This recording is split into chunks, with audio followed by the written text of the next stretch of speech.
अग्निवीर उसको लेकर भी जेडीयू मुखर रही है, अब उस पर आगे क्या रुख होगा? देखिए, अग्निवीर योजना को में नए तरीके से सोचने की आवश्यकता है। जो सुरक्षा कर्मी थे, जो सेनाओं पे तैनात थे, उसके बाद जब अग्निवीर योजना आई तो एक बड़े तबके में असंतोष था।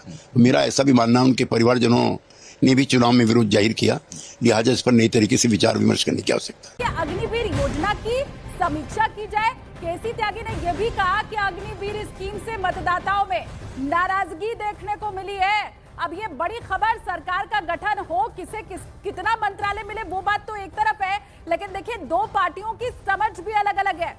मणिकर्ण ठाकुर कह रहे हैं कि जेडीयू को अपनी डिमांड जारी रखनी चाहिए और प्रेशर बनाना चाहिए मोदी सरकार पर अग्निवीर स्कीम को लेकर। कपिल सिब्बल बोले हैं, उन्होंने कहा है कि अग्निवीर योजना का असर चुनाव पर पड़ा है। अग्निवीर से बहुत से लोग असंतुष्ट हैं। ये बड़ी खबर, कपिल सिब्बल भी अब अग्निवीर योजना के ऊपर यहाँ पर बयान देते दिखाई दिए। बहुत से लोग असंतुष्ट हैं अग्निवीर योजना से और चुनाव के ऊपर भी इसी का असर पड़ा है।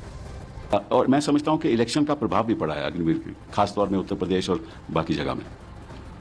तो अब दयालु भगवान को सोचना चाहिए कि भाई इस पर विचार होना चाहिए, क्योंकि अब तो भगवान जी सब लोगों के विचारों के साथ ही आगे बढ़ेंगे। तो अग्निवीर योजना के ऊपर कपिल सिब्बल को भी आपने सुन लिया। ये देखिए अभी शुरुआत है, आगे आगे देखिए होता है क्या, क्योंकि नीतीश कुमार सिर्फ अगले है कि नीतीश कुमार की पार्टी क्या अब अग्निवीर योजना के ऊपर रीथिंक करने की जो बात कह रही है, पुनर्विचार होना चाहिए, केसी त्यागी की तरफ से साफ साफ ये बात कही गई है। अब क्या यहाँ पर दबाव की राजनीति भी शुरू हो जाएगी?